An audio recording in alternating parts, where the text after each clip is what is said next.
One,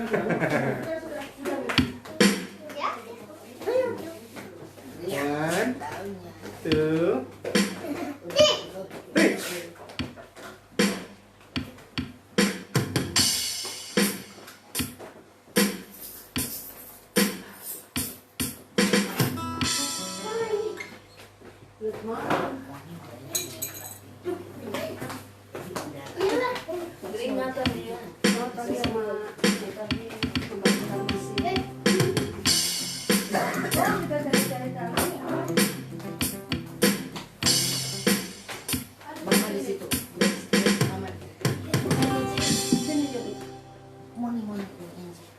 Puji Tuhan, Shalom. Kita bersyukur kalau pada saat pagi hari ini kita boleh ada sebagaimana kita ada. Kita tahu dan kita percaya bahwa semua karena penyertaan Tuhan. Oleh sebab itu dengan apa kita akan balas segala kebaikan dan kemurahan Tuhan. Selain dengan kehidupan kita yang masih ada ini, kita mau datang persembahkan untuk hormat kemuliaan bagi nama Tuhan. Baik, mari kita siapkan hati dan pikiran kita. Kita mau datang bersekutu dengan Tuhan lewat ibadah kita pada saat pagi hari ini. Kita berikan yang terbaik dari seluruh kehidupan kita kepada Tuhan. Kita menyanyikan satu pujian yang berkata, Roh Kudus, Kau hadir di sini. Sedang jemaat Tuhan, mari kita bangkit berdiri. Kita nyanyikan pujian ini dengan kesungguhan hati kita. Haleluya. Roh Kudus, Kau hadir di sini. Roh Kudus, ku mengasihimu. Kau lembut, kau manis, Kaulah penghiburku, penolongku, diutus Bapa-Ku. Roh Kudus, Kau hadir di sini. Roh Kudus, Kau hadir di sini. Roh Kudus, ku mengasihimu. Kau lembut, Kau manis, Kaulah penghiburku, penolongku, diutus Bapa-Ku. Ku buka hati untuk Roh-Mu Tuhan. Ku buka hati menyembah-Mu Yesus. Jamahlah kami, penuhi kami dengan kuasa Allah Maha. Ku buka hati, ku buka hati untuk Roh-Mu Tuhan. Ku buka hati menyembah-Mu Yesus. Jamahlah kami, penuhi kami dengan kuasa Allah Maha. Ku buka hati, ku buka hati untuk Roh-Mu Tuhan. Ku buka hati menyembah-Mu Yesus. Jamahlah kami, penuhi kami dengan kuasa Allah Maha. Katakan, jamahlah kami, jamahlah kami, penuhi kami dengan kuasa Allah. Katakan, jamahlah kami Tuhan. Doa pembukaan nanti akan dibawakan oleh Ibu Gembala. Penuhi kami dengan kuasa Allah Maha Tinggi.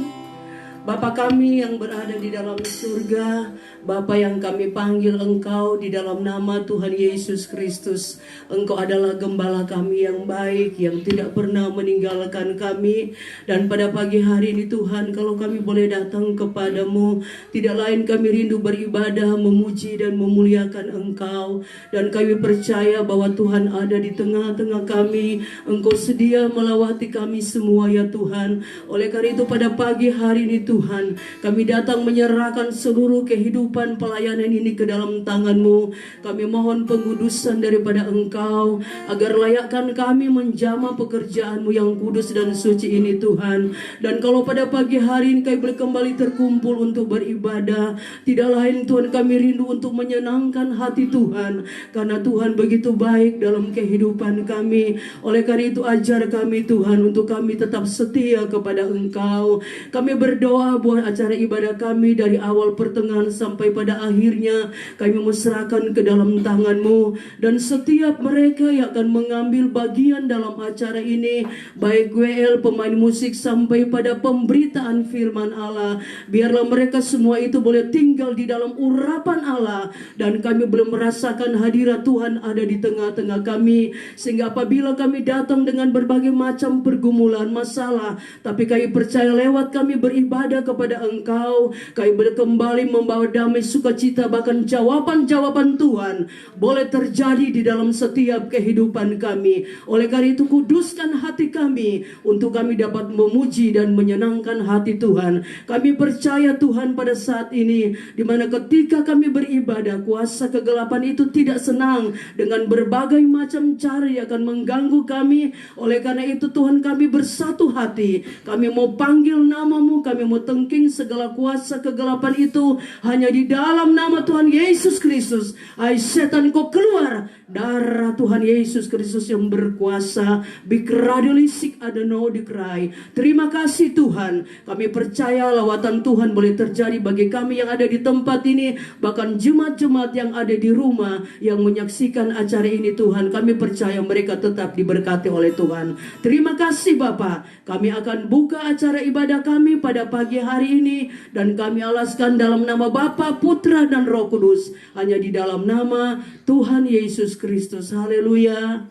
Amin. Puji Tuhan, silakan duduk kembali. Kita akan memuji membesarkan nama Tuhan. Kita akan datang ke hadirat Tuhan dengan sukacita, dengan sorak-sorai. Datang ke hadirat Tuhan. Amin.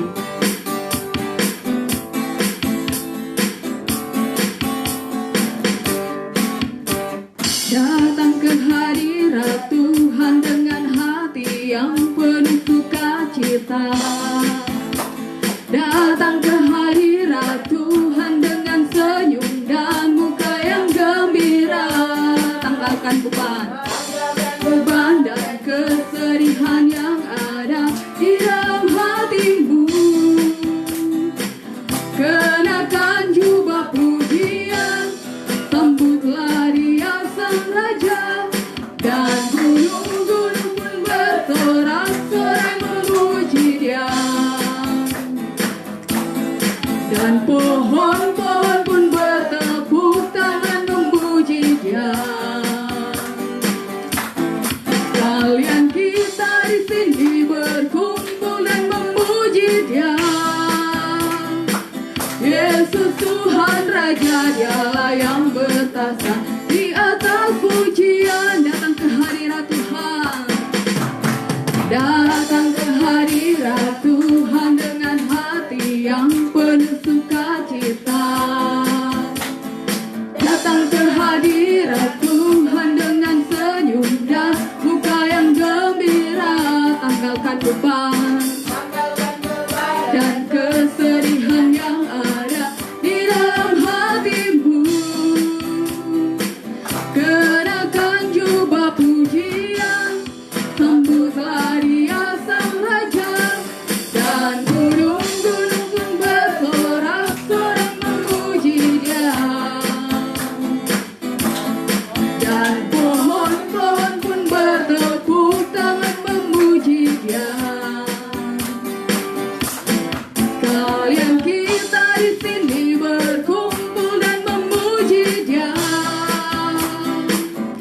kita adalah Allah yang heran dan besar dalam kehidupan kita. Oleh sebab itu kita tidak perlu takut menghadapi setiap badai kehidupan kita. Dan saat ini kita akan memberikan korban persembahan kita kepada Tuhan. Mari kita beri yang terbaik. Sambil persembahan dijalankan, kita nyanyikan satu pujian yang berkata, pujilah Tuhanku selama-lamanya.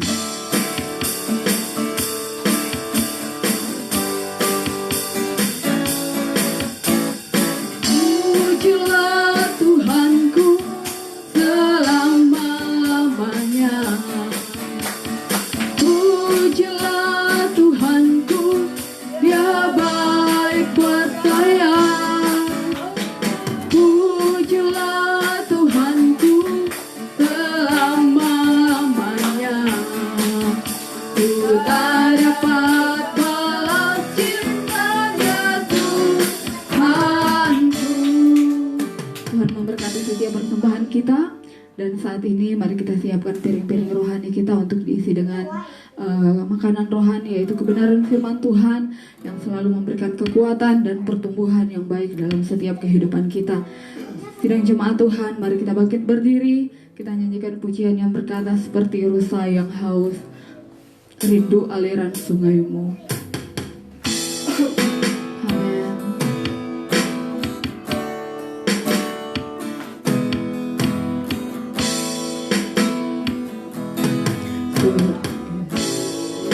Yang haus, rindu aliran sungaimu.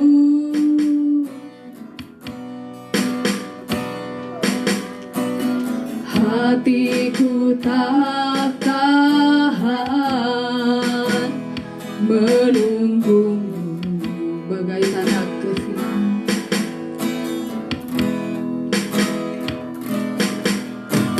Bagai tanah gersang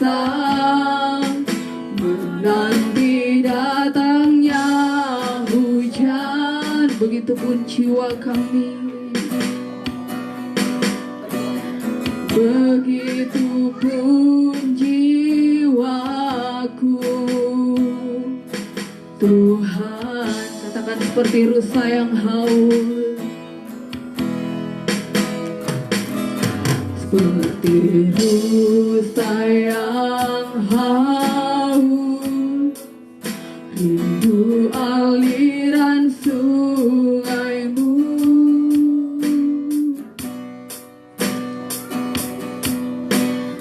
Aku tak tahan menunggumu bagai tanah gersang.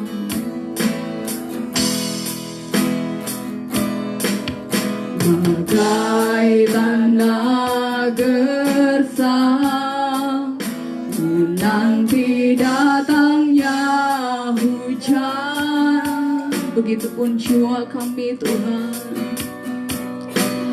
begitupun jiwaku. Tuhan, katakan hanya Engkau,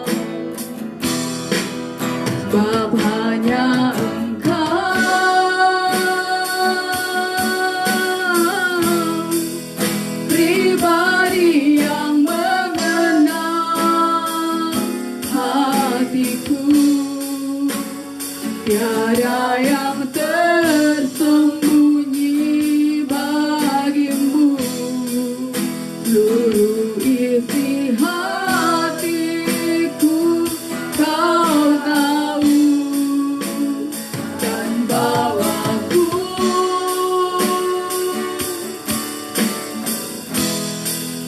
untuk lebih dekat lagi padamu, tinggal dalam indahnya dekapan. Kau katakan sebab hanya Engkau, sebab hanya Engkau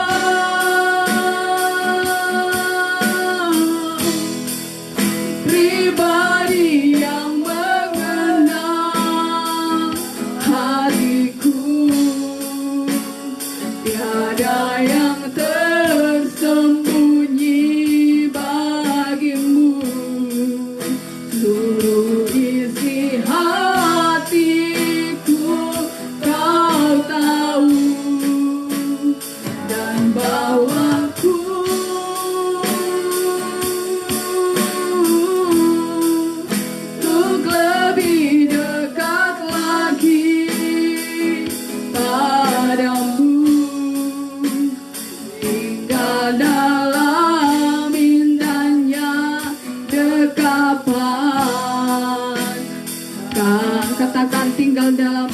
dekapan kasih-Mu. Tinggal pelayanan selanjutnya saya serahkan kepada hamba-Nya yang akan melayani. Kasih-Mu.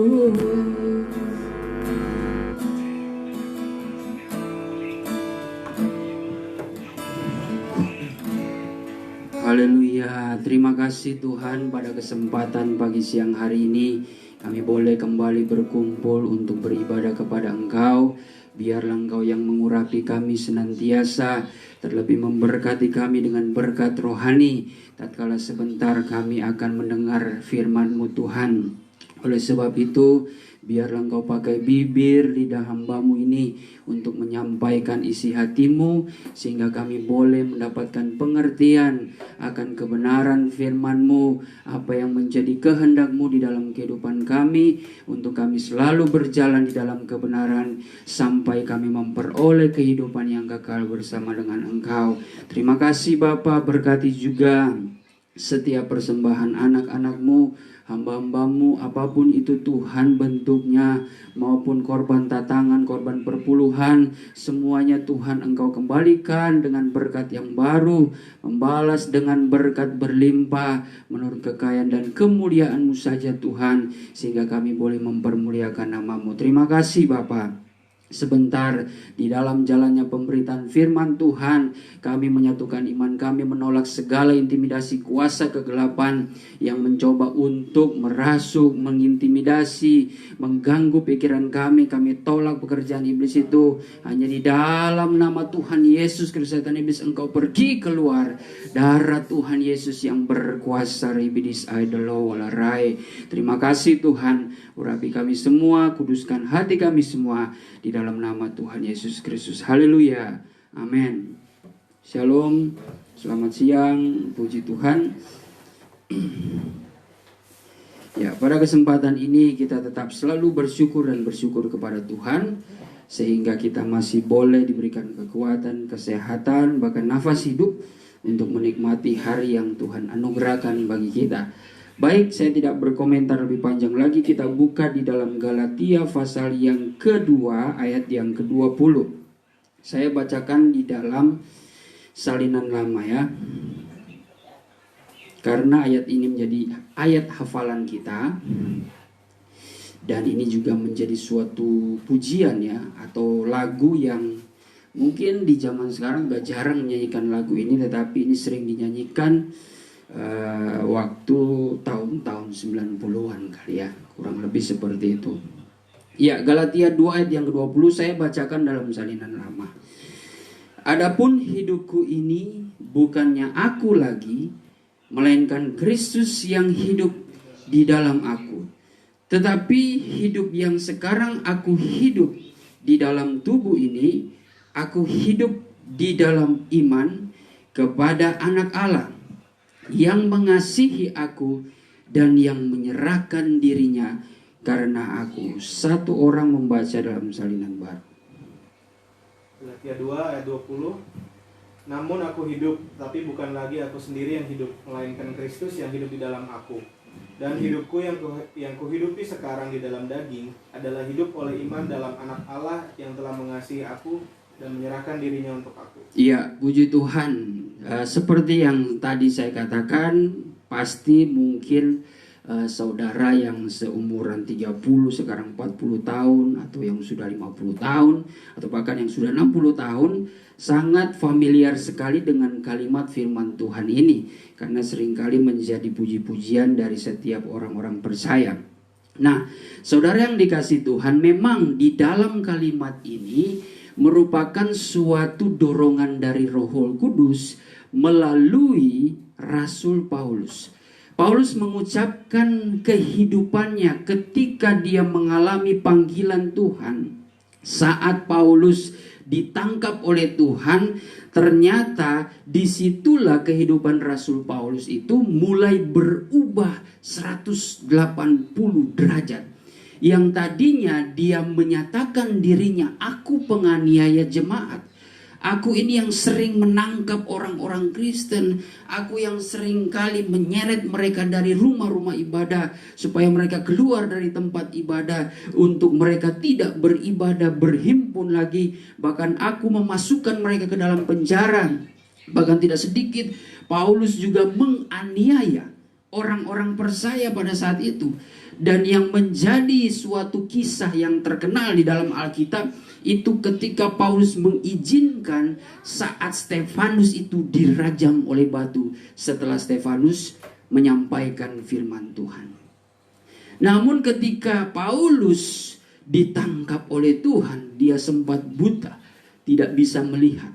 Namun ternyata Tuhan punya rencana yang indah dalam kehidupan Paulus. Sehingga Paulus merenungkan kehidupannya yang begitu mengalami perubahan yang total. Artinya melalui iman percaya kepada Kristus. Saudara, ini menjadi suatu gambaran bagi kita sebagai orang percaya. Sesungguhnya kalau kita melihat dari kehidupan Rasul Paulus yang tadinya seorang pembunuh, penganiaya jemaat, kok bisa ya dipakai Tuhan untuk memberitakan Injil Kerajaan Allah. Dan kalau kita mendengar beberapa berita, kisah-kisah bagaimana yang tadinya kita menganggap ini orang sadis, kejam dan sebagainya, atau kisah-kisah pendeta yang dahulunya preman, itu kan sering kita dengar.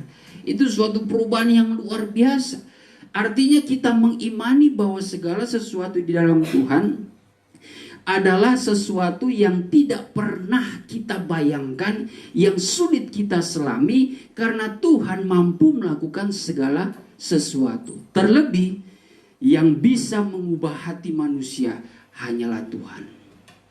Kalau kita seringkali diperhadapkan dengan orang-orang di sekitar kita, siapapun mereka, baik keluarga, sahabat, atau siapapun teman kita, di mana kelihatannya kehidupannya sulit diubah, tetapi kalau kita mempunyai kerinduan atas kehidupannya, atas jiwanya, supaya ia mengalami kehidupan yang berubah, kehidupan yang lebih baik, ya selain kita bertindak mengajarkan dia, memang kita selalu senantiasa menyerahkan segala sesuatu akan kehidupannya kepada Tuhan, supaya Tuhan yang dapat mengubah hatinya. Tidak ada yang bisa mengubah hati manusia kecuali Tuhan.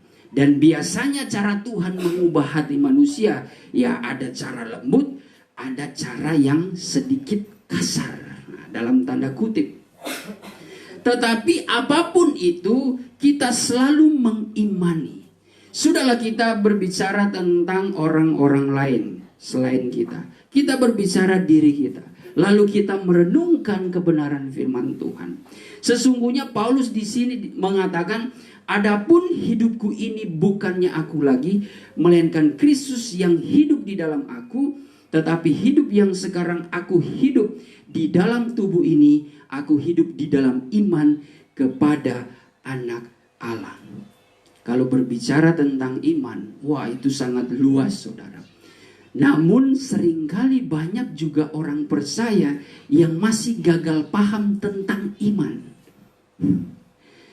Sesungguhnya iman itu kalau dari konteks Efesus 2 ayat yang ke-8, bahwa oleh kasih karunia Allah kita beroleh iman, sehingga dengan iman itu kita mendapatkan keselamatan. Coba di dalam Efesus 2 ayat yang ke-8 dan 9. Efesus 2 ayat 8. Sebab karena kasih karunia kamu diselamatkan oleh iman. Ya. Itu bukan hasil usahamu tetapi pemberian Allah. Itu bukan hasil pekerjaanmu, jangan ada orang yang memegahkannya. Nah, jadi iman ini kita peroleh karena kasih karunia. Bukan nanti perbuatan kita baru Tuhan berikan. Mungkin Tuhan melihat, oh perbuatan Rizal itu sangat baik. Disitulah iman ada. Bukan, saudara. Tetapi memang seringkali kita masih bertanya-tanya, esensi dari iman itu seperti apa? Sebagai contoh lagi, Roma pasal yang ketiga ayat yang ke-26. Coba kita baca. Roma 3 ayat yang ke-26. Roma 3 ayat yang ke-28. Roma 3 ayat yang ke-28. Ya. Karena kami yakin bahwa manusia dibenarkan karena iman dan bukan karena ia melakukan hukum Ya. Taurat. Hukum Taurat ini adalah hukum yang dikatakan benar, artinya dinilai dari perbuatannya gitu. Itu sistem atau pemahaman dari hukum Taurat. Dan di sini Paulus mengatakan karena kami yakin bahwa manusia dibenarkan karena iman. Kalau kita hubungkan dengan dalam Efesus tadi, bahwa iman itu kita peroleh oleh karena kasih karunia Allah, bukan karena perbuatan. Berbeda dengan hukum Taurat. Hukum Taurat nanti kita berbuat hal yang benar, barulah kita disebut orang-orang percaya. Namun ini agak kontroversi ketika kita diperhadapkan dengan ayat firman dalam Yakobus pasal yang kedua, ayat yang ke-17 dan ayat yang ke-28. Silakan baca dulu. Yakobus 2 ayat yang ke-17. Demikianlah juga halnya dengan iman. Jika iman itu tidak disertai perbuatan, Iman jika tidak disertai dengan perbuatan, maka iman itu pada hakikatnya adalah mati. maka iman itu pada hakikatnya adalah mati. Coba ayat yang ke-28. 26 ya, sorry. 26. Sebab seperti tubuh tanpa roh adalah mati, Ya. demikian jugalah iman tanpa perbuatan adalah mati. Nah, ini menjadi membingungkan ya. Bahwa di sisi lain kita menemukan sesungguhnya kita dibenarkan oleh karena iman, bukan karena perbuatan. Tetapi di kitab Yakobus justru orang diselamatkan itu lewat daripada perbuatan. Iman yang tanpa perbuatan itu adalah mati. Kalau saya lemparkan kepada saudara, saudara pilih yang mana? Atau saudara menurut saudara mana yang betul? Atau sebenarnya kedua ayat ini tidak kontroversi tetapi memiliki maksud yang sama. Yang benar mana? Apakah kita diselamatkan oleh iman sekalipun tanpa kita berbuat baik? Ya, dalam pengertian iman itu udah dasar keselamatan kita. Atau kita beriman ini harus memerlukan tindakan. Karena ini dua-duanya merupakan firman Tuhan. Nah, itu kan bisa menjadi pemikiran kita. Kalau kita masih bingung, ya berarti bisa dipertanyakan juga iman kita. Jangan-jangan selama ini kita cuma modal percaya. Yang penting selamat. Jangan-jangan ini sudah memakai paham seperti dalam Efesus 2. Dan itu saya katakan tidak salah. Padahal di kitab Yakobus dikatakan kita beriman itu harus dengan perbuatan juga. Karena kita walaupun kita orang percaya tetapi tidak ada tindakan perbuatan, itu iman mati. Nah, ini kan sesuatu hal yang membingungkan. Kalau kita kembali lagi kepada firman Tuhan, sesungguhnya Paulus di dalam suratannya kepada jemaat di Roma, Paulus saat di Roma 3 dia sedang berkata-kata kepada orang Yahudi yang masih hidup di dalam hukum Taurat. Orang Yahudi yang hidup oleh hukum Taurat, mereka dibenarkan dari perbuatan. Nah, itu hukum Taurat. Tetapi sesungguhnya Paulus melihat orang Yahudi ini terlalu menyombongkan diri. Terlalu melihat perbuatan-perbuatan mereka, padahal hati mereka jauh daripada Tuhan. Nah, makanya coba kita bandingkan dulu dalam Matius 15. Matius 15 ayat yang ke-8 dan 9. Matius 15 ayat yang ke-8 dan ayat yang ke-9. Bangsa ini memuliakan aku dengan bibirnya. Bangsa ini memuliakan aku dengan bibirnya, Padahal hatinya jauh daripadaku. padahal hatinya jauh daripadaku. Percuma mereka beribadah kepadaku, Ya. sedangkan ajaran yang mereka ajarkan ialah perintah manusia. Nah, mereka ada suatu perbuatan di dalam hal beribadah kepada Tuhan. Sebelum saya menjelaskan, kita buka Roma 10 ayat yang ketiga. Roma 10 ayat yang ketiga. Roma 10 ayat yang ketiga.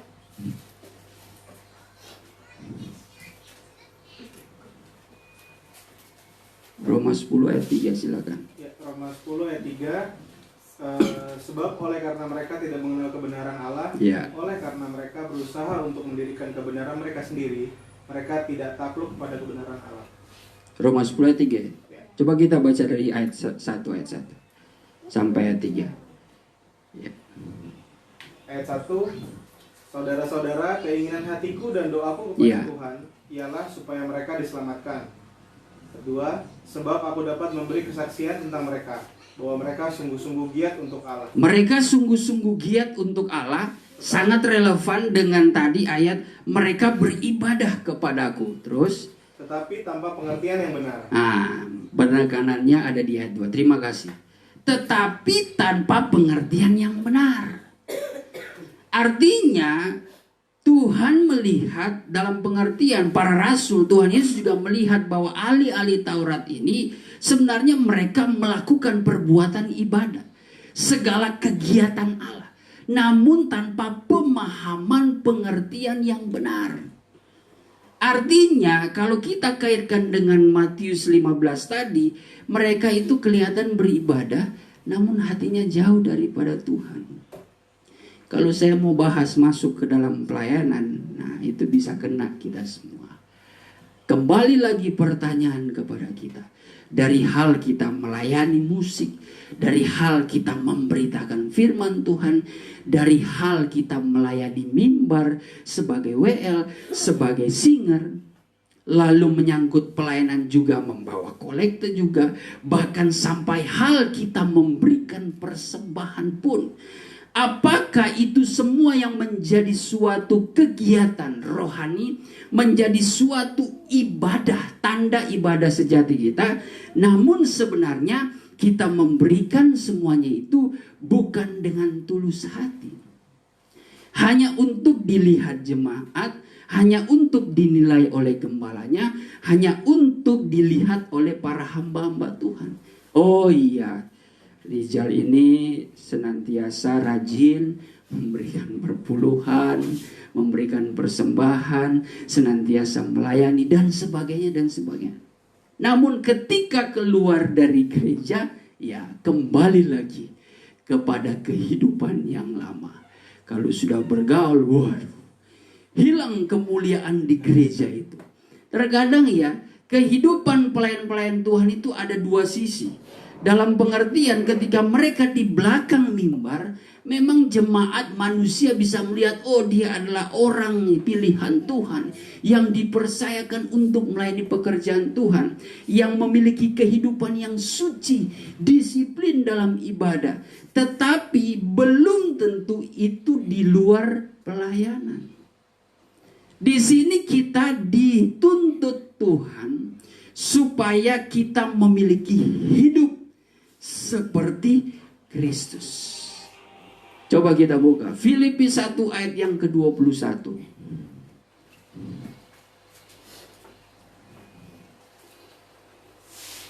Filipi 1 ayat 21.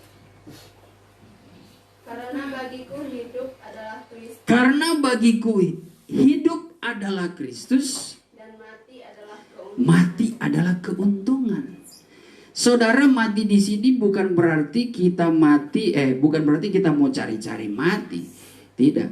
Mati di dalam Tuhan itu, Mazmur 116 ayat yang ke-15 mengatakan berharga di mata Tuhan. Berharga kematian orang percaya yang mengasihi Tuhan ya. Jadi bukan sekedar percaya. Karena kalau cuma sekedar percaya, iblis pun percaya. Dan dia tahu siapa itu Tuhan. Iblis pun gemetar. Dia tahu.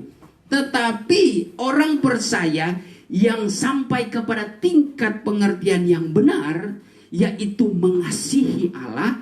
Nah, itulah orang percaya yang berharga di mata Tuhan. Jadi kita bisa berpikir lebih kritis. Ternyata orang percaya yang berharga di mata Tuhan itu adalah orang percaya yang sampai kepada tingkat kasih. Kalau saudara masih ingat kemarin lusa bagaimana saya menyampaikan firman Tuhan tentang iman, pengharapan, dan kasih. Iman, pengharapan, dan kasih itu dalam 1 Korintus 13 dikatakan yang paling besar itu adalah hal yang ketiga. Kasih. Di antara iman, pengharapan, dan kasih, itu kasih yang lebih besar.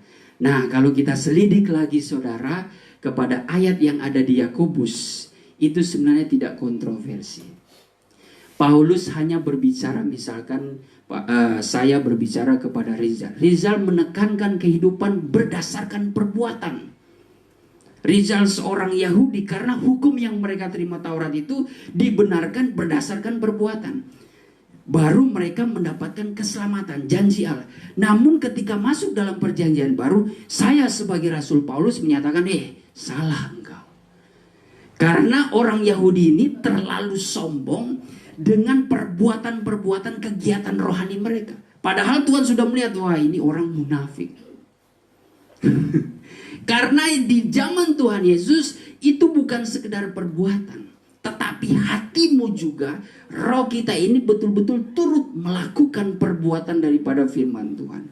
Makanya kenapa gereja dalam 1 Tesalonika 5 ayat yang ke-23 mengatakan damai sejahtera Allah akan menyempurnakan kamu roh, jiwa, dan tubuh.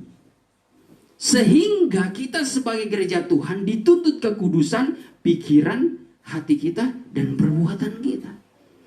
Ada yang kelihatan ya perbuatannya baik, tetapi hatinya penuh dengki, penuh iri hati, penuh dengan motivasi-motivasi yang tidak baik. Ada seperti itu. Jadi Tuhan kalau menyatakan firman Tuhan memang sampai ke dalam. Itu menusuk sampai ke dalam. Ibrani 4 ayat yang ke-12. Ibrani 4 ayat yang ke-12. Ibrani 4 ayat yang ke-12. Sebab firman Allah hidup dan kuat dan lebih tajam daripada pedang bermata dua manapun. Ia menusuk amat dalam sampai memisahkan jiwa dan roh, sendi-sendi dan sumsum. Ia sanggup membedakan pertimbangan dan pikiran. Terus. Dan tidak ada suatu makhluk pun yang tersembunyi di hadapannya, sebab segala sesuatu telanjang dan terbuka di depan mata. Segala sesuatu terbuka di mata Tuhan. Terus. Yang kepadanya kita harus memberikan pertanggungan jawab. Nah, saat ini kita sebenarnya sedang diajarkan bagaimana kita untuk beribadah kepada Tuhan yang benar. Yang benar adalah bagaimana kita datang kepada Tuhan bermula dari hati kita. Roma 12 ayat yang ke-1 mengatakan persembahkanlah tubuh kita bawa, kita persembahkan sebagai persembahan yang hidup, yang kudus dan yang berkenan. Paulus tambahkan, itulah ibadahmu yang sejati. Makanya ya kita betul-betul di hari-hari ini saudara, kita betul-betul harus datang kepada Tuhan dengan tidak bermain-main lagi. Apalagi ini PSBB ya udah mulai dilonggarkan ya entah apa itu istilahnya. Mungkin minggu depan atau 2 minggu depan di awal Juli kita akan mulai. Ya kami pun menunggu kabar kepastian dari tempat ibadah. Kalau sudah bisa dipakai ya kami akan mulai ibadah bersama-sama. Nah, kan kita sudah lama di karantina nih. Saya pun tidak tahu apakah saudara yang berada di rumah menonton ibadah dalam sikap yang duduk seperti kami, berdiri seperti kami, menyembah seperti kami, berpakaian selayaknya beribadah seperti kami, atau ya sambil selonjoran, waduh, lihat handphone, atau sambil di meja makan. Sambil makan, sambil ngemil. Oh, saya tidak tahu. Hanya mencurigai saja, saudara. Mencurigai dalam pengertian ya, biarlah Tuhan yang menilai. Tuhan yang melihat kita. Takutnya keadaan karantina ini justru akan nampak ketika kita mulai bergabung. Nah, kalau yang betul-betul tetap setia, dia semakin bersungguh-sungguh masuk beribadah. Dia suka sekali, dia tetap menghormati hadirat Tuhan. Tapi kalau yang sudah termakan oleh karantina ini, suasana karantina udah santai ya, dia akan malas-malasan. Nah, ini yang berbahaya, saudara. Terkadang ya di masa-masa sulit ini kita diajarkan supaya kita lebih bersungguh-sungguh di hadapan Tuhan. Tetapi ya Tuhan lihat ya sama aja. Mintanya kepada Tuhan, Tuhan tolong singkirkan semuanya ini. Singkirkan keadaan ini. Kami ingin hidup beraktivitas lagi. Ditambah lagi suatu janji. Sebab kami rindu untuk beribadah, bersekutu dengan Engkau. Oh, melayani Engkau. Haleluya. Kita tidak tahu. Semuanya itu sangat dilihat oleh Tuhan. Yang terutama dari hati. Apalagi dengan adanya virus keadaan pandemi ini, ya saya pun buka-buka berita ya, baik di Facebook maupun berita-berita dari Detik.com, dari CNN, ya pokoknya berita-berita lewat media sosial lah. Tidak sedikit juga bagaimana informasi-informasi yang mengatasnamakan gereja juga. Wah, gereja yang menuntut persembahan dari jemaat, gereja yang menuntut perpuluhan. Kalau tidak diberikan perpuluhan, lebih baik engkau pinjam kepada jemaat supaya engkau bisa memberikan perpuluhan di dalam gereja. Ini kan sudah berbahaya. Ini sudah sangat berbahaya. Berarti selama ini gereja itu berdiri atas orang-orang percaya atau atas daripada materi dunia. Ini sudah berbahaya kalau bagi saya. Ya bagi kita semua yang betul-betul mau bersungguh-sungguh di dalam Tuhan. Makanya ya kita selalu diingatkan. Kehidupan di dalam pelayanan itu betul-betul harus suci dan kudus dalam hal motivasi. Saya ingin menyaksikan. Mungkin saudara sudah tahu ya kesaksian ini. Dan ya tadi malam juga dalam pendalaman Alkitab saya sudah sampaikan. Bahwa perjalanan iman dari kami sebagai hamba Tuhan, ya sebut saja saya enggak termasuk dalam pengertian, saya belum ngerti apa-apa. Dari mulai Bapak Gembala merintis dari Manado datang ke Jakarta, itu kemana dulu ya? Melayani pertama di Johar Baru. Ya di Johar Baru, di situ kami memiliki rumah, ya di Johar Baru rumah yang kecil ya. Rumah yang kecil, yang ya tapi lumayan lah untuk 3 orang saja. Lalu kami ada pelayanan di satu keluarga. Satu keluarga itu ya sudah bertahun-tahun kami melayani, ya tetapi tidak ada PK-nya. Nah, secara manusia, perhitungan manusia, tidak ada sedikit persembahan. Mungkin ditawarkan makanan pun jarang. Bahkan di luar hujan pun tidak diberikan payung. Cuma ya pergilah dengan damai sejahtera. Oh haleluya. Kalau secara manusia di saat-saat merintis ya mungkin seorang hamba Tuhan butuh kebutuhan juga. Bukan berarti kami mencari keuntungan dari pelayanan. Tidak saudara. Ini saya dengar karena cerita dari beliau. Dari almarhum. Namun ya kami ini tetap bersukacita. Sebab kami percaya bahwa kemurnian di dalam pelayanan kalau dijalankan dengan sungguh-sungguh selalu ada pertolongan daripada Tuhan. Dan memang betul saudara, Tuhan pelihara sekalipun cukup. Ya tidak sedikit juga ya, mujizat Tuhan itu selalu terjadi. Jadi ketika kita melayani di keluarga di keluarga A, justru kita tidak mendapatkan apa-apa, namun kami mendapat berkat dari keluarga-keluarga yang lain yang tidak pernah terpikirkan, yang tidak pernah kami bayangkan.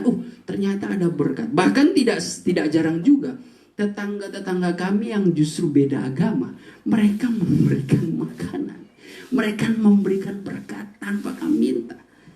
Mereka berbeda agama, tetapi inilah yang dimaksud berkat dari burung gagak. Burung gagak itu kan gambaran orang-orang yang tidak mengenal Tuhan, tapi dipakai Tuhan untuk menjadi saluran berkat. Karena apa? Semua itu bisa terjadi dalam kehidupan saudara kalau saudara melayani Tuhan dengan bersungguh-sungguh, tanpa motivasi apapun.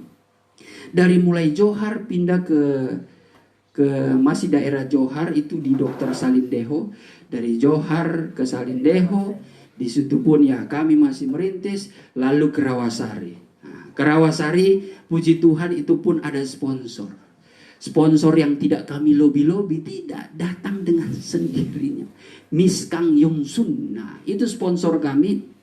orang Korea asli, tidak ada campuran, asli. Jadi yang nggak tahu gimana ketemunya, dialah yang jadi sponsor. Kebetulan dia bisa bahasa Indonesia. Dari situlah kami mengenal mereka, ya puji Tuhan. Almarhum bersama Ibu Gembala bahkan disponsori untuk berangkat ke Korea. Kurang lebih 3 minggu ya, 3 minggu. Dan di Korea bukan cuma jalan-jalan. Di Korea diajak untuk masuk melayani di gereja. Karena kebetulan beliau ini juga merupakan orang misi ya, dari gereja di Korea, kalau tidak salah ingat. Jadi dia punya link di gereja-gereja. Nah, puji Tuhan juga dipercayakan hamba Tuhan, Bapak Gembala dipercayakan untuk melayani dalam gereja yang cukup besar. Walaupun sempat diremehkan karena Bapak Gembala tidak ada gelar. Ketika sudah mau ibadah, itu diskusi dulu. Duduk di ruang gembalanya. Ditanya, oh pendeta dari mana? Dengan ditranslate oleh Miss Kang Yongsun. Dari gereja mana? Oh saya gereja segala bangsa di Indonesia. Oh puji Tuhan. Gelarnya apa? Oh saya tidak ada gelar. Dari situ dia mulai seperti meremehkan, saudara. Ini cerita, saya hanya dengar cerita beliau. Meremehkan. Di situ beliau sudah sempat down. Aduh Tuhan, kami ini melayani pekerjaan-Mu. Kami hanya memberitakan firman. Kami mungkin tidak memiliki pengetahuan yang dalam, tapi kami percaya Engkau menyertai dan mampu memberikan hikmat untuk membagikan berkat bagi orang-orang Korea di sana. Nah, setelah kelihatan diremehkan, akhirnya ya udah, berlanjutlah tetap, ya udah silakan melayani, berikan yang terbaik bagi jemaat kami. Sudah sampai masuk kepada ibadah, ya Bapak Gembala menceritakan, ya saya masuk ke toilet dulu berdoa, mengangkat tangan, Tuhan urapilah hamba-Mu. Singkat cerita, barulah dia berdiri. Itu gereja Protestan ya, di Korea itu mimbarnya sangat besar sekali, sangat tinggi-tinggi. Ya sementara ya papa saya pendek sekali, jadi agak tenggelam saudara. Tetapi ya yang penting suaranya keras, terdengar jelas. Nah yang disampaikan oleh Bapak Gembala itu Matius 24 ayat yang ke-19 sampai 22. Itu rahasia tentang 3 macam gereja. Singkat cerita, sehabis berkhotbah masuk lagi ke ruangan pribadi Gembala. Puji Tuhan, saya baru dengar khotbah kayak begini. Dan sangat menjadi berkat bagi kami sehingga memberikan pencerahan. Seperti ini hal yang baru. Di situ Bapak Gembala seperti rasa haru dan seperti menangis saudara. Karena pembelaan Tuhan sehingga bisa menjadi berkat bagi jemaat. Akhirnya dipuji, bukan mencari puji. Nah, tetapi yang saya mau tekankan di sini yaitu bagaimana motivasi kita, ketulusan kita, kemurnian kita di dalam hal melayani. Ya, bukan sampai di Korea saja. Setelah kita pulang kurang lebih 10-15 tahun ya di Rawasari. Akhirnya ya di Rawasari pun saya bertemu dengan Susan ya di situ. Dari Rawasari baru kami ke Tomang. Ke Tomang akhirnya balik lagi ke daerah wilayah Rawasari, yaitu di tempat ini. Dan semua kami renungkan itu karena kemurahan Tuhan saudara. Kami melayani bukan ya mencari sesuatu hal yang fana. Walaupun terkadang kami secara manusia memperhitungkan hari demi hari itu, bagaimana kami ini hidup oleh iman, setidaknya ada suatu persembahan dari jemaat. Sekali lagi maaf, saya bukan kasih kode, tidak. Kami tetap melayani. Karena ada juga beberapa jemaat yang berkerinduan baik saudara, tetapi mereka memiliki pikiran seperti ini. Terkadang kalau kami mau rindu didoakan supaya ada ibadah, tapi saya tidak punya apa-apa Pak Pendeta. Saya tidak ada yang bisa saya berikan kepada Bapak Gembala. Salah seperti itu. Kami melayani bukan ditentukan dengan hal itu. Lebih baik kita buka dulu 1 Korintus pasal yang ke-9, ya mungkin ayat ini seringkali ya saudara dengar.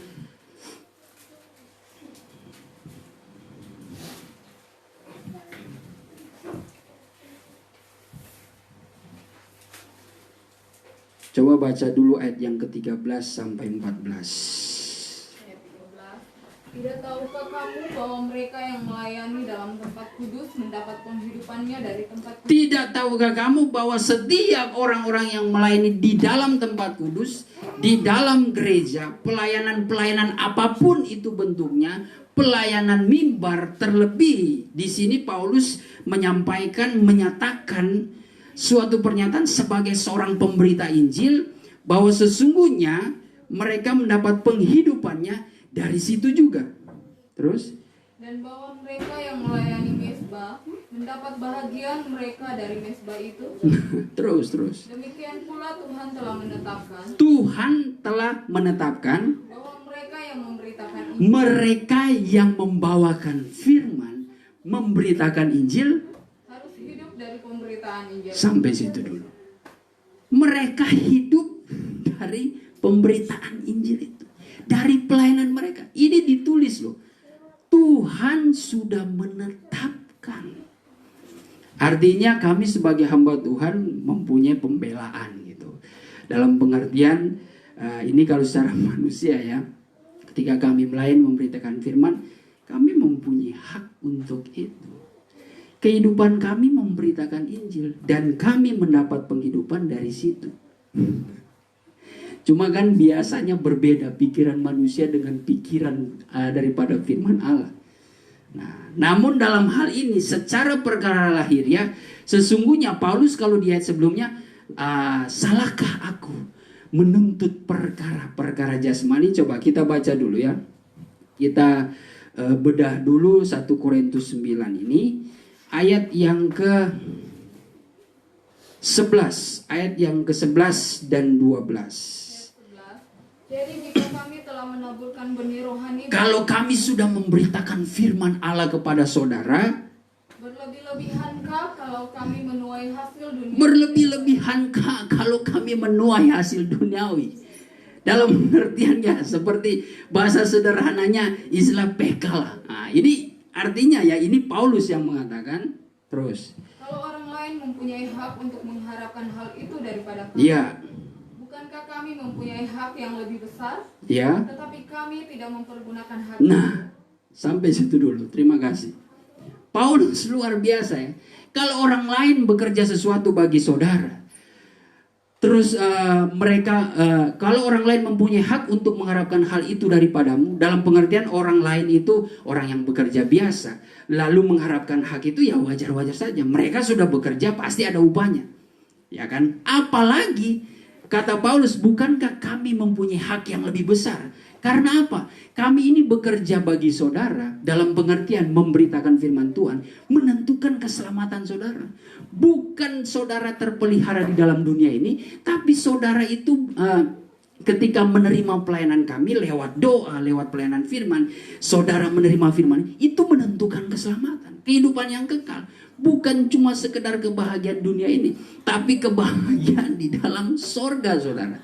Salahkah kalau kami mempunyai hak yang lebih besar dari mereka yang cuma bekerja, bekerja seperti membantu, bekerja mungkin seperti bagaimana orang-orang karyawan itu kan bekerja, mereka punya hak kan, punya hak dari gaji mereka. Nah, itu gambaran yang diberikan Paulus. Artinya secara manusia kami mempunyai hak akan itu. Namun Paulus dengan sukacita, dengan luar biasa mengatakan, tetapi kami tidak mempergunakan hak itu, sebaliknya kami menanggung segala sesuatu. Ini yang seringkali menjadi pikiran bagi hamba-hamba Tuhan yang melayani jiwa-jiwa. Terkadang mereka yang tidak mau mendalam, tidak mau mengikuti kehendak Tuhan, ini mereka pura-pura nggak baca.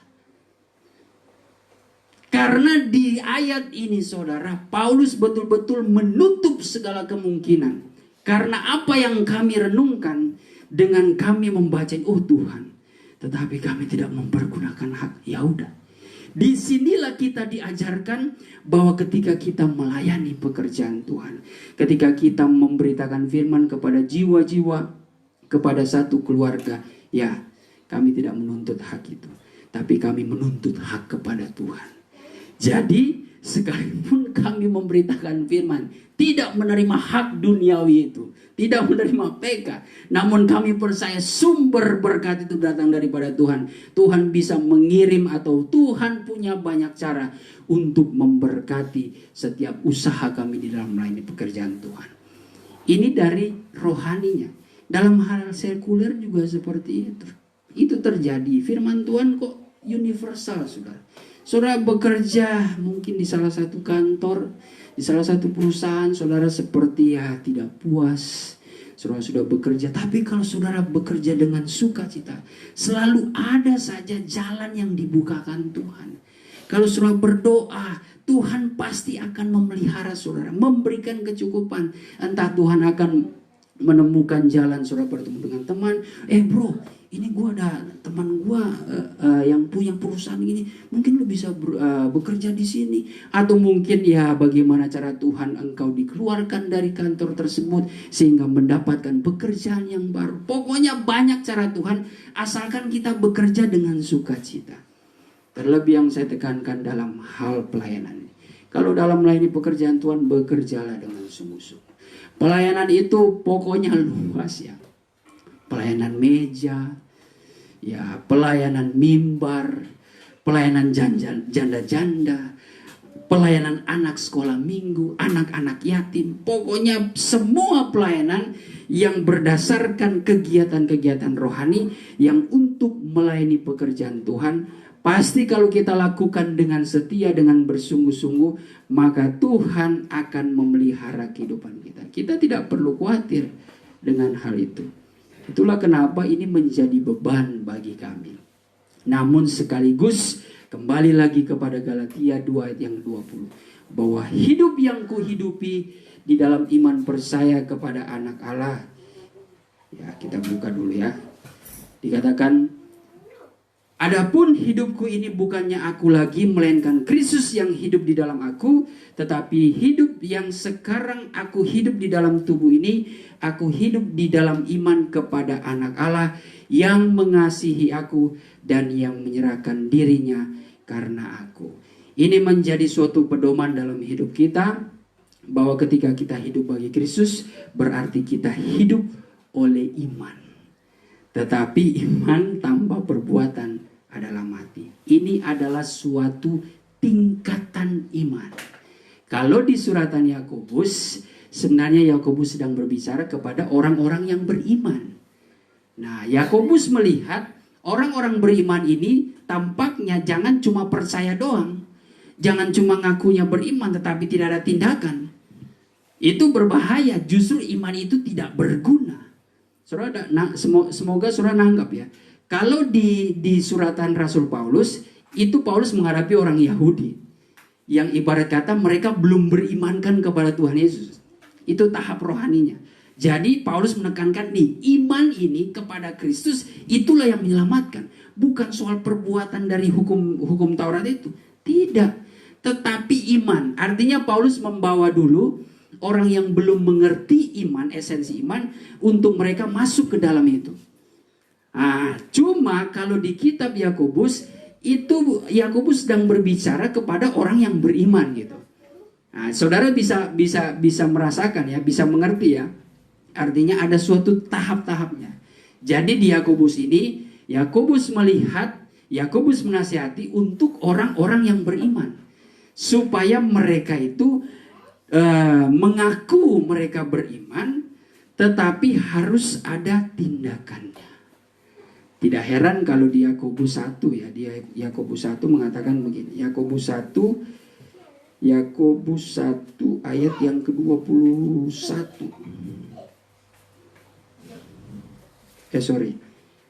Yakobus 1 ayat yang ke-22 mulai sampai 23. Yakobus 1 ayat yang ke-22. Tetapi hendaklah kamu menjadi pelaku firman dan bukan hanya. Tetapi hendaklah kamu menjadi pelaku firman. Ini Yakobus sedang menerangkan kepada orang yang beriman ya. Katanya orang beriman gitu, percaya kepada firman Tuhan. Terus, dan bukan hanya pendengar saja. Sebab jika tidak demikian kamu menipu diri sendiri. Jika tidak demikian kamu menipu. Artinya kamu menipu kalau kamu adalah orang percaya. Nah, ini penyakit orang Kristen ini tampaknya kalau saya melihat nih udah terjadi nih. Ngakunya orang percaya, mengikuti kegiatan Allah seperti di Roma 10, mengikuti ya ibadah sekedar rutinitas. Namun iman mereka tidak ada tindakan, hanya mendengar firman Tuhan, oh iya, mengangguk-angguk puji Tuhan. Tapi keluar dari gereja, saudara tidak melakukannya. Aduh, itu yang bikin pusing 7 keliling bukan Tuhan, kami. Dalam pengertian kami ini seperti seorang hamba yang dipercayakan untuk tolong lihat kebun anggurku. Karena bangsa Israel itu dianggap seperti kebun anggurnya Tuhan. Seorang hamba ini seperti seorang pekerja, tolong engkau lihat tanaman kegemaranku. Karena hamba-hamba ini yang disuruh untuk menabur, menyiram, dan merawatnya. Seperti kata Paulus, aku menyiram. Apolos, aku menyiram, Apolos menabur. Coba lebih baik kita buka dulu. Oh ya, aku menanam. 1 Korintus 3 ayat yang ke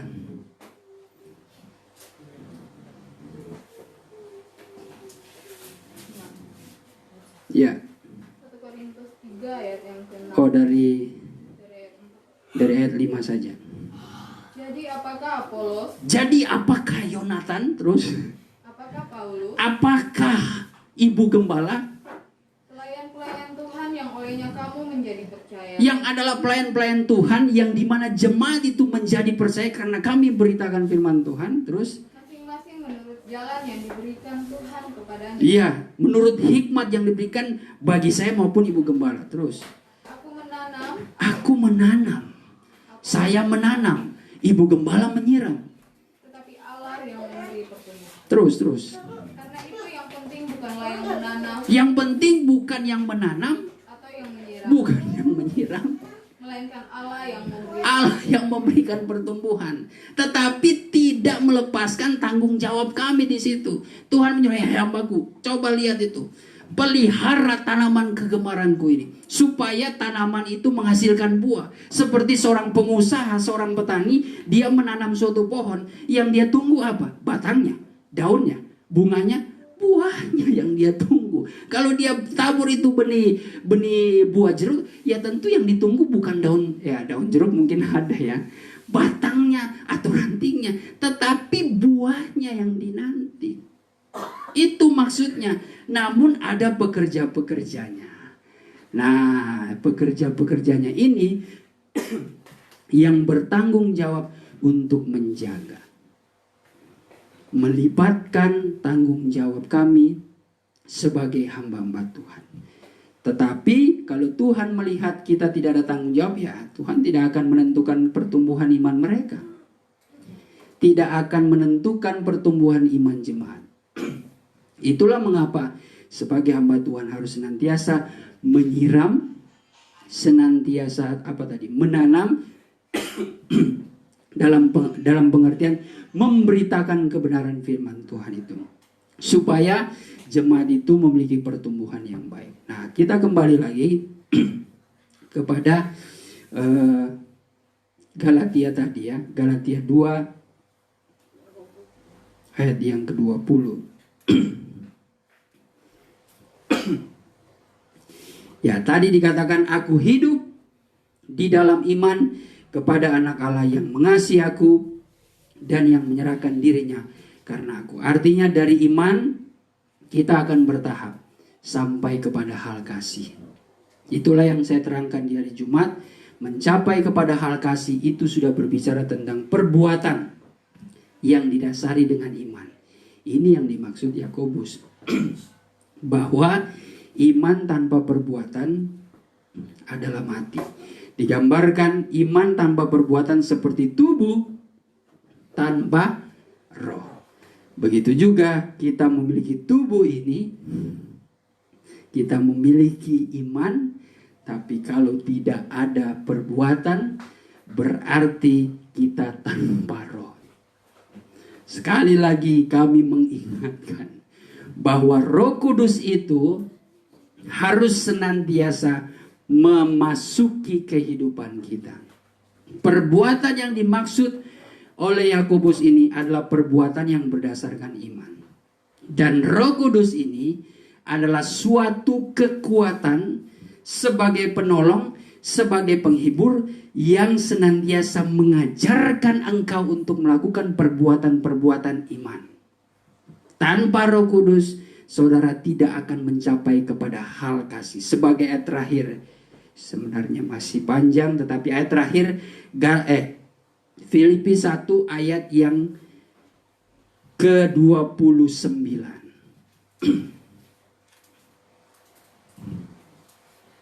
Filipi 1 ayat 29. Sebab kepada kamu dikaruniakan bukan saja untuk percaya. Hai saudara Reta, kepada kamu dikaruniakan bukan sekedar percaya dan beriman, Melainkan juga untuk menderita melainkan juga untuk menderita bagi Kristus. Itulah kenapa di ayat sebelumnya, hidup bagiku Kristus, mati adalah keuntungan. Ayat pokok kita bahwa ketika kita hidup selalu ada pikiran anak Allah yang sudah mengasihi kita dan menyerahkan nyawanya, menderita bagi kita. Sekarang bagaimana timbal balik kita? Apakah kita mampu menyerahkan diri kita, rela teraniaya, menderita di dalam Tuhan? Kalau kita bisa melakukannya, tentu itu semua karena anugerah kasih karunia daripada pekerjaan Roh Kudus. Itulah sebabnya gereja memang harus dipimpin oleh Roh Kudus, karena Roh Kudus ini yang akan membawa saudara kepada pengertian dari iman kepada perbuatan yang menurut kehendak Tuhan. Puji nama Tuhan. Demikian firman Tuhan. Kita akan berdoa dan menyembah Tuhan. Kita angkat pujian.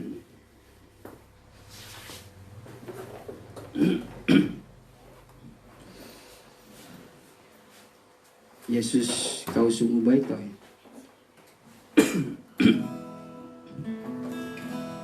Yesus, kau sungguh baik. Yesus, namamu indah. Yesus, ku cinta kau selalu. Ku tinggikan, ku agungkan sama. Ku mau memujimu, ku selalu pujimu, mau menyembahmu, ku selalu sembahmu. Kau yang layak terima semua pujian, kemuliaan. Hanya sekali lagi kita angkat pujian ini dan saya undang kita semua bangkit berdiri. Oh Yesus, kau sungguh baik. Yesus, namamu indah. Yesus, ku cinta kau selalu. Ku tinggikan, ku agungkan selamanya. Ku mau memujimu, ku selalu pujimu, ku mau menyembahmu, ku selalu sembahmu. Kau yang layak terima semua pujian, kemuliaan hanya bagi Tuhan. Terima kasih Tuhan. Jikalau pada siang hari ini kami boleh belajar akan firman-Mu, kiranya Engkau tanamkan dan meteraikan kebenaran-Mu dalam hati kami, sehingga kami boleh menjadi orang-orang yang berlayak menerima janji-Mu Tuhan. Terima kasih Bapa, kami percaya kami boleh hidup di dalam Engkau, oleh iman percaya kepada Anak Allah, yaitu Yesus Kristus yang menjadi Tuhan dan Juru Selamat kami. Tentu Tuhan, kami bukan sekedar orang-orang yang mengaku diri memiliki iman, tetapi bagaimana kami mempunyai tindakan-tindakan di dalam iman itu. Dan kami percaya ketika kami mau melakukan kehendak-Mu Tuhan, firman-Mu sulit bagi daging, firman-Mu sulit bagi kepikiran kami, firman-Mu terkadang sangat bertentangan dengan logika kami Tuhan. Tetapi ketika kami hidup dalam iman, kami mau menjalani itu. Kami percaya tidak ada yang berat ketika kami melakukan kehendak-Mu. Terlebih kami akan menerima berkat upah yang daripada-Mu. Oleh sebab itu kuasa Roh Kudus mampukan kami. Kuasa Roh Kudus yang dapat memberikan penghiburan, menolong kami untuk dapat menyempurnakan setiap perbuatan-perbuatan yang sesuai dengan kehendak-Mu ya Tuhan. Terima kasih Bapa, kami boleh diperlengkapi dengan semuanya itu, agar kami boleh mencapai kepada iman yang sempurna, iman yang mendewasakan rohani kami, sehingga kami boleh siap menerima kerajaan yang tak tergoncangkan itu Tuhan. Oleh sebab itu di dalam kehidupan kami, menjalani yang hidup kami yang penuh dengan tantangan dan cobaan, biarlah kami hadapi dengan iman, kami boleh berjalan bersama pimpinan Roh Kudus, dan kami boleh memperoleh kemenangan di dalam Kristus Yesus. Terima kasih Bapa. Setelah ini kami rindu untuk menyembah Engkau dalam roh dan kebenaran. Biarlah penghiburan itu kami boleh rasakan di dalam penyembahan, dan kiranya Engkau urapi kami semua. Engkau bangkitkan gairah kami untuk menyembah Engkau dalam roh dan kebenaran. Segala bentuk kuasa kegelapan yang mencoba menyusup di tengah-tengah perhimpunan kami, hai setan iblis, engkau kami usir demi nama Tuhan Yesus Kristus, darah Tuhan Yesus yang berkuasa. Rebidis aidolo walarai. Terima kasih Bapa di sorga, kuduskanlah hati kami, layakkanlah kehidupan kami untuk menyembah Engkau dalam nama Tuhan Yesus Kristus. Oh sungai dari Allah, oh sungai dari Allah, penuhkanku, oh sungai dari Allah, mengalir dalamku, oh sungai dari Allah, oh sungai dari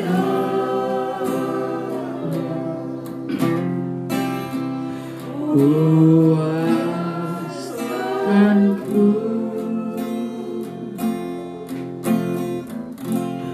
oh sungai dari Allah,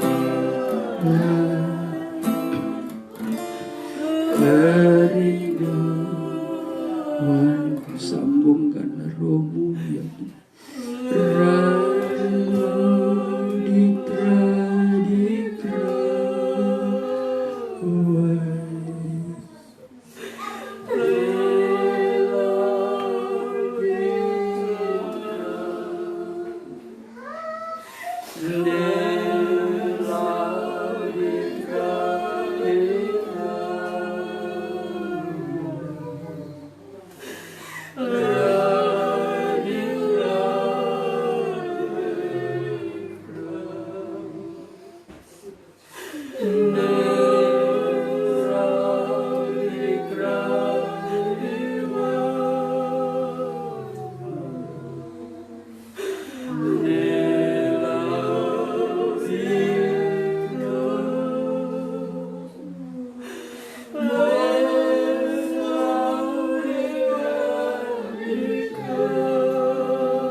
it now, Lord.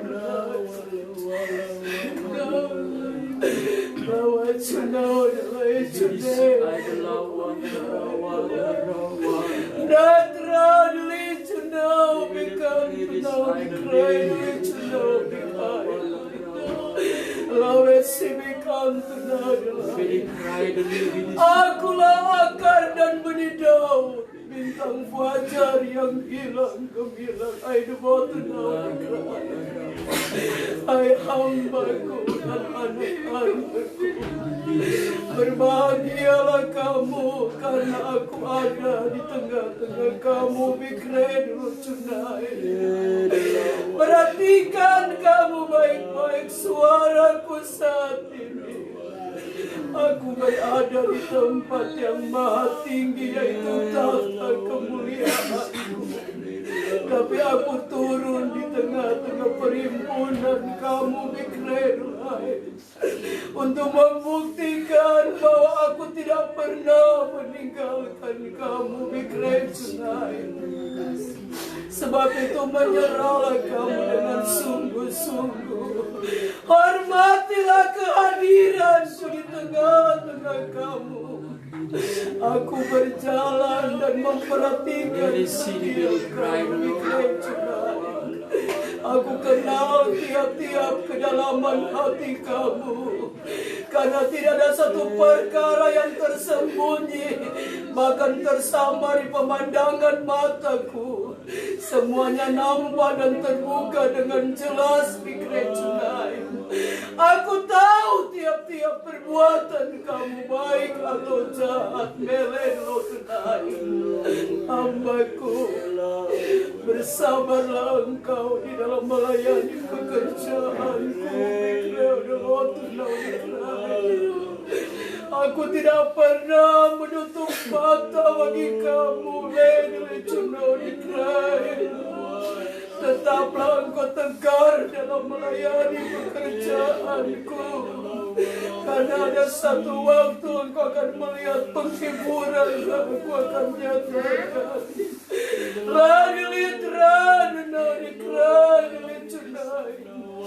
Kalau kamu boleh mendengarkan firmanku, firmanku itu adalah aku sendiri. Itulah sebabnya aku minta ketika kamu mendengar firmanku, bukalah hati kamu untuk menerima firman, agar kamu dapat merasakan satu kepuasan di dalam aku. Karena firman yang dapat merubah segala keadaan kamu. Bikredlah tunai, hamba-hambaku dan anak-anakku. Bikredlah tunai. Aku perlu berkata kepada kamu bahwa aku tetap mengasihi kamu.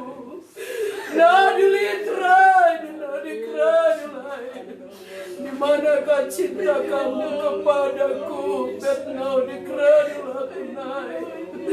Karena apapun yang terjadi di dalam dunia ini, aku mau melihat keberadaan kamu. Apakah kamu lebih setia mencari aku atau tidak? Hamba-hambaku, tetaplah kamu memberitakan kebenaran. Mereka mau terima atau tidak itu bukan urusanmu, tapi adalah urusan aku dengan mereka. Engkau tetap menyampaikan itu dengan berterus terang. Ya di atas yang ya, tidak di atas yang tidak. Karena lebih daripada itu jahat semata-mata. Bikredul tunai, radilis adononi krai. Hai hambaku, nadikradul tunai krai. Aku minta kepadamu, Bikredul tunai, engkau tidak perlu takut. Karena kalau aku yang sudah memanggil engkau untuk melayani pekerjaanku, aku berjanji, aku bertanggung jawab dalam kehidupan keluargamu. Latradilis adonodikrai, mana engkau akan lihat penyertaan dan pembelaanku dalam hidupmu. Redikan tunadikrai, Sebab itu layanilah pekerjaanku dengan sungguh-sungguh. Metri dilicunoni krai, hamba-hambaku dan anak-anakku. Kamu melihat kejahatan dalam dunia ini semakin hari makin bertambah-tambah. Tapi itu semua adalah penggenapan firman-Ku, di mana dosa makin bertambah-tambah, anugerah makin berlimpah-limpah kepada orang-orang yang mencari Aku. Sebab itu bertahanlah kamu di dalam melayani pekerjaanku. Ready berkontrol di Kris Adenau, maka kamu akan melihat penyertaanku selalu nyata bagi kamu. Ada satu waktu, ada pembebasan yang aku akan lakukan. Mengerti ke engkau hai hambaku. Ladies Adenau dikrai, menyerahlah kamu dengan sungguh-sungguh dan hormatilah aku yang ada di tengah-tengah kamu. Bikrai tonight, jangan coba-coba meremehkan ibadahku. Ladies Adenau dikrai, karena ingat kamu baik-baik orang yang meremehkan firman, ada akibatnya. Bikrai tonight, tapi aku mau kepada kamu untuk kamu tetap mencintai firman, karena kamu akan melihat ada sesuatu berkat yang aku siapkan bagi kamu. Melida Allah tonight, setialah kamu dalam melayani aku, dan setialah kamu mencari aku dengan sungguh-sungguh. Backgroundlah tonight, tingkatkan terus doa kamu hamba-hambaku. Melida tonight, mengertikah kamu? Berbahagialah kamu yang sudah mendengarkan suara Rohku. Terima kasih Tuhan. Terpuji-pujilah nama-Mu yang besar, yang agung bagi kami, yang di dalam nama-Mu ada suatu keselamatan Tuhan, kehidupan yang kekal. Terlebih Tuhan, kami boleh hidup terpelihara sempurna di muka bumi ini. Tuhan tentu akan senantiasa menyediakan segala sesuatu dalam segala kebutuhan keperluan di dalam hidup kami.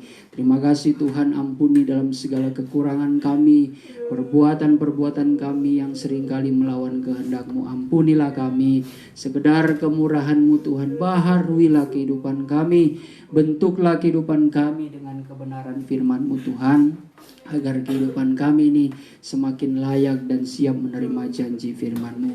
Berkatilah sidang jemaat-Mu yang sedang menyaksikan atau dimanapun mereka berada Tuhan, Engkau tolong dalam segala usaha bisnis yang mereka jalankan, besar kecil. Tuhan, Engkau yang buka jalan senantiasa, memampukan mereka, memberikan hikmat bagi mereka, agar mereka Tuhan boleh menyelesaikan segala perkara, tugas dan tanggung jawab mereka Tuhan, di dalam pekerjaan dan usaha mereka Tuhan. Bahkan mereka yang belum menerima pekerjaan Tuhan, tolong Engkau Allah sumber pancaran berkat, tetap memelihara kehidupan mereka. Engkau akan memberikan mereka pekerjaan yang layak bagi mereka. Yang terutama adalah bagaimana mereka boleh memiliki waktu yang indah bersama dengan Engkau Tuhan. Memiliki waktu Tuhan untuk datang berdoa Tuhan, untuk dapat membaca kebenaran firman-Mu, bersekutu dengan Engkau Tuhan, sehingga mereka boleh mengalami berkat-berkat di dalam setiap pekerjaan tangan mereka. Terima kasih Bapa di sorga. Biarlah Tuhan setiap jemaat, setiap kami yang ada, yang sedang beribadah pada saat hari ini, yang lemah akan dikuatkan dengan kuasa firman-Mu, yang sakit di dalam nama Tuhan Yesus Kristus sudah disembuhkan dengan kuasa bilur-Mu yang ajaib. Yang susah hati, Roh Kudus akan menyelidiki hati, akan membaharui, akan memulihkan dan menghibur hati yang susah, sehingga biar nama-Mu saja yang dipermuliakan Tuhan. Terima kasih. Kami juga berdoa Tuhan untuk kaum keluarga kami masing-masing, baik yang ada di luar negeri, di pelosok desa, di kampung-kampung, atau dimanapun mereka berada dan bertempat tinggal. Tuhan, jamalah mereka semua, lindungi mereka semua di tengah-tengah keadaan pandemi ini Tuhan. Biarlah Engkau yang akan mencurahkan kasih karunia-Mu untuk senantiasa memelihara kehidupan kaum keluarga kami Tuhan. Terima kasih bangsa dan negara kami, selalu kami kami berdoa bagimu Tuhan, yang terbaik Tuhan bagi bangsa dan Indonesia ini Tuhan, sehingga kami boleh melihat ada suatu kemenangan, ada suatu pemulihan Tuhan. Terlebih pemerintahan kami dari Presiden, Wakil Presiden, sampai kepada para menteri Tuhan, gubernur, bupati, sampai kepada pemimpin yang terendah RT, RW, kelurahan. Engkau tetap memberkati, menjamah, memakai kehidupan mereka, memberikan kebijaksanaan, terlebih roh takut akan Engkau ya Bapa, sehingga mereka boleh menjalankan tugas dan tanggung jawab mereka untuk mensejahterakan rakyat Indonesia. Terima kasih Tuhan, di muka bumi ini seluruh bangsa matamu tertuju kepada setiap orang-orang yang senantiasa berharap sungguh kepada Engkau dan mengandalkan Engkau. Engkau akan memberikan pertolongan. Terima kasih Tuhan, terpujilah namamu. Kami akan akhiri ibadah kami pada saat hari ini dengan penuh ucapan syukur demi nama Tuhan Yesus Kristus. Haleluya. Saudara dan saudariku yang dikasihi Tuhan, terimalah berkat damai sejahtera yang daripada Allah Bapa di sorga, oleh cinta dan kasih sayang Tuhan Yesus Kristus, di dalam persekutuan Allah Roh Kudus, memberikan penghiburan, pengharapan baru, sukacita sorga dan kekuatan yang selalu baru. Berkat ini menjadi kemenangan atas hidup kita, mulai hari ini, esok, dan sampai seterusnya. Tuhan datang kembali menjemput gerejanya di atas awan-awan, di dalam kemuliaan yang kekal, sebagai Raja di atas segala Raja. Terima kasih Tuhan. Terima kasih Yesusku, buat anugerah yang Kau beri, sebab hari ini Tuhan adakan syukur bagimu. Amin. Puji Tuhan. Silakan duduk. Ya, sebelum saya menyampaikan pengumuman, mungkin ada penglihatan yang bisa disaksikan. Silakan.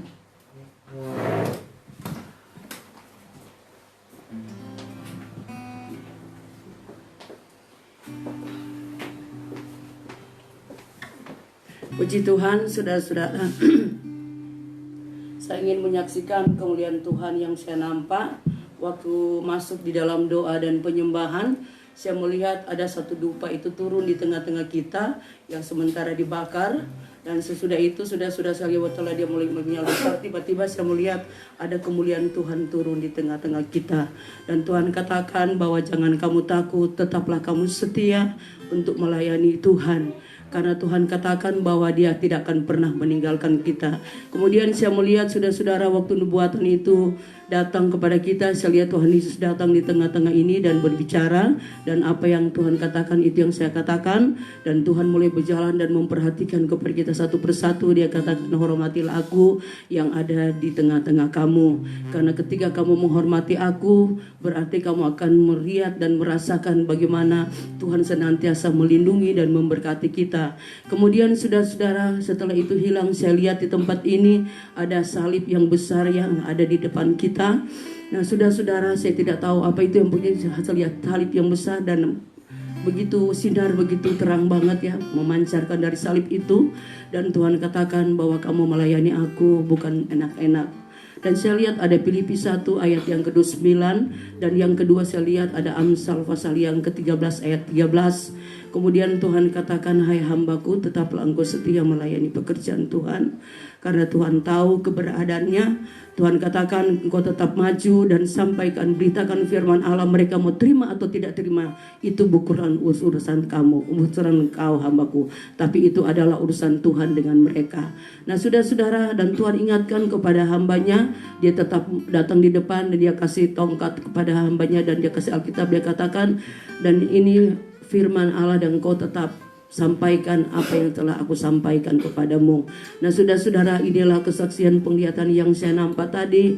Dan saya katakan Tuhan, bahwa saya selalu ingin tetap setia di dalam Tuhan. Apapun yang terjadi, pergumulan apapun, tantangan apapun yang saya dan keluarga akan alami, kami mau tetap setia untuk melayani Tuhan. Kami tidak melihat manusia, tapi kami melihat Tuhan yang sudah menolong dan memberkati kami.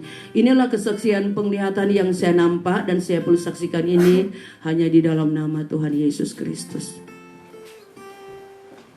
Ya, puji Tuhan, terima kasih. Ya, pertama yang dilihat adalah suatu benda dupa yang dibakar lalu ada terang ya, ada terang. Dan dupa ini kalau di dalam pelajaran tabernakel adalah suatu alat yang dipakai di kamar suci, dan itu dekat dengan tirai yang dimana di balik tirai itu ada tabut perjanjian. Nah, alat daripada dupa ini adalah berbicara tentang penyembahan. Nah, penyembahan ini ketika mungkin seorang imam akan membakar dupanya, ya disitulah akan mengeluarkan asap. Asap itu yang akan menembusi tirai dan masuk ke tabut perjanjian, ke hadirat Allah. Dan kalau itu berkenan di hadapan Tuhan, maka Tuhan akan mencurahkan berkat bagi bangsa Israel pada saat itu. Ya mungkin terlebih dari imam-imamnya, baru kepada bangsa Israel. Dan selalu saya ingatkan bahwa di dalam penyembahan itu kita diajarkan tertib. Ya, jangan chaos. Bahasa chaos. Jangan ribut, jangan gerasak-gerusuk, jangan berisik, pokoknya tertib. Karena sebagaimana imam itu kalau sudah masuk kamar suci, mereka tidak main-main. Salah sedikit mereka mati. Nah, cuma kan kita di dalam perjanjian baru hal itu tidak ada lagi. Tetapi di dalam pengertian rohaninya, penyembahan kita itu seperti kita berada sedang memasang, sedang membakar hati kita untuk menyembah Tuhan. Ketika kita membakar semangat kita untuk menyembah Tuhan dengan penuh penyerahan, saat itulah kita betul-betul dalam keadaan yang kusuk, yang bersungguh-sungguh. Jangan bermain-main, apalagi pikiran bercabang dan sebagainya. Ya terkadang kalau kita perhatikan, kalau kita kaitkan dengan kedisiplinan dalam rumah Allah itu, karena resikonya adalah mati. Cuma sekarang di zaman perjanjian baru, saya pun heran ya. Tidak banyak sekali orang yang tidak menghargai penyembahan. Ya, mungkin bisa dimaklumi karena belum mengerti. Tetapi kalau sudah mengerti tetapi masih terjadi, itu sesuatu hal yang ya saudara jabarkan sendirilah. Dalam pengertian kita menghormati firman Tuhan itu justru jangankan di saat penyembahan, di saat kita masih saja masuk di dalam ibadah, itu pun sudah kusuk. Kalau kita mau ikut aturan kekudusan Tuhan, cuma Tuhan di zaman perjanjian baru itu limpah dengan anugerah. Kasih sayang. Ya semoga kita dimerdekakan dengan kasih sayang Tuhan, tetapi bukan untuk berbuat semena-mena. Justru kita manfaatkan kasih Tuhan itu dengan lebih lagi. Bukan makin glamor, bukan makin bebas, makin dan sebagainya seperti penyembahan fenomena. Di zaman sekarang masuk di dalam penyembahan semakin aneh-aneh. Lalu mengatakan biarlah roh Tuhan bekerja. Itu kan sudah aneh, saudara. Ya ini pemahaman dari kami bahwa sesungguhnya supaya jemaat lebih mengerti dalam menghormati ibadah. Nah, itu penjelasan tentang dupa, lalu ada terang, dan Tuhan memberkati kalau kita setia. Lalu apa lagi tadi ya? Habis dupa, ya ada salib yang besar dengan sinar kemuliaannya. Dan ada ayat di dalam Filipi 1 tadi ayat yang ke-29, lalu Tuhan mengatakan kalau kita melayani itu bukan enak-enak, saudara. Melayani justru ada pengorbanan. Seseorang kalau ada sesuatu yang dikorbankan, nah itu berarti ada sesuatu yang dia jalani dengan serius. Kalau tidak ada pengorbanan, ya selalu Tuhan yang berkorban, selalu memberi berkat, ya udah. Belum tentu pelayanan itu murni. Tapi kalau ada sesuatu yang kita korbankan, sesuatu yang kita persembahkan, biasanya itu kita punya tujuan yang serius. Kita melakukannya dengan serius. Saudara pun datang ke gereja, saya percaya walaupun ya menyaksikan lewat sini, ya walaupun di rumah rasanya aduh ngapain sih ganti baju, ya mungkin kurang lebih seperti ngapain sih ganti baju di rumah, toh pendetanya nggak ngeliat, toh nggak ada jemaat, pakai kaos aja dan sebagainya, atau bikin di ruang makan, atau bikin di ruang tamu, ya bagus lah kalau di rumah, atau di kamar pribadi, nggak masalah lah. Nah, tetapi kan itu suatu pemahaman yang pendek, dalam pengertian ibadah itu seolah-olah hanya diawasi oleh pendeta.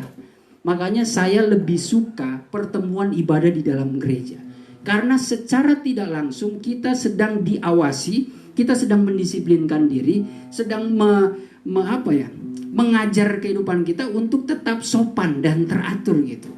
Kalau di rumah ya kita bisa semau-maunya.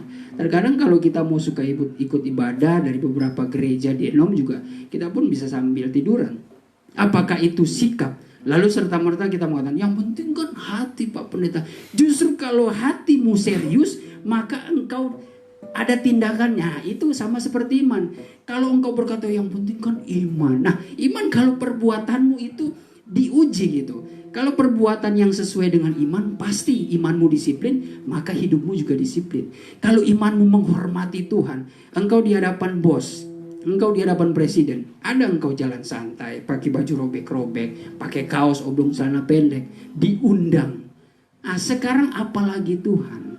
Pola pikir orang Kristen kebanyakan seperti itu. Saking bebasnya, kan Tuhan itu maha pengasih, lebih mengerti hati saya. Alah. Itu justru menjerumuskan gereja kalau di dalam kehidupan yang manja seperti itu. Tapi kalau senantiasa disiplin, saya percaya sesungguhnya kalau kita menghormati Tuhan, Tuhan pun akan menghormati kita.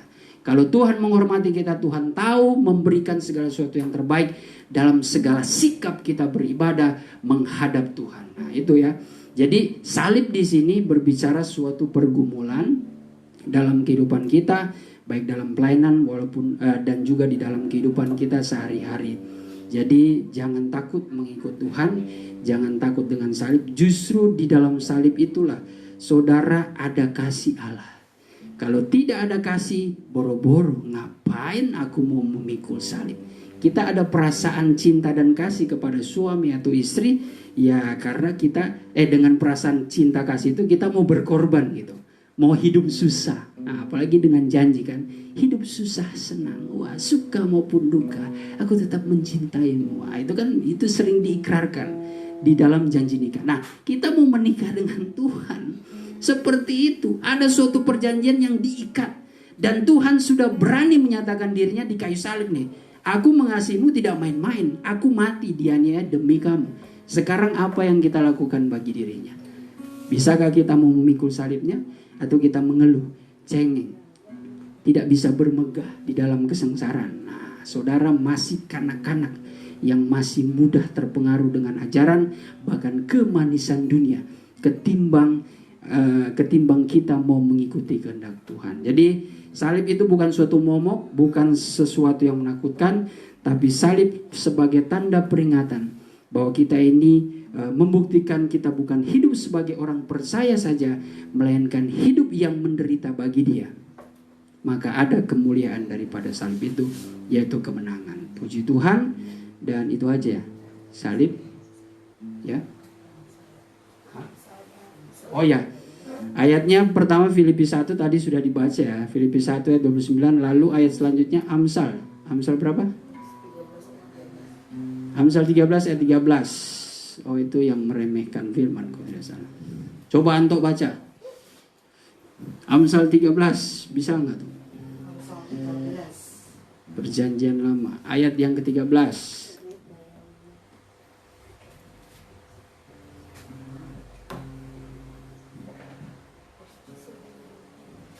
Dapat toh?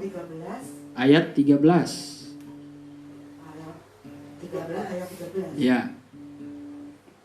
Siapa meremehkan firman, siapa meremehkan firman, ia akan menanggung akibatnya. Ya, itu seperti ancaman ya. Siapa yang meremehkan firman Allah, firman Allah, ia akan menanggung akibatnya. Jadi saat firman ya kita seriuslah. mendengarkan firman Tuhan. Biasalah kalau di siang hari ada rasa ngantuk karena kekenyangan, kecapean, gak masalah. Tetapi yang penting kita betul-betul langsung kendalikan darah Yesus yang berkuasa. Langsung, aku mau menerima firman Tuhan. Supaya aku pun tidak diremehkan doaku ketika Tuhan berkatilah aku.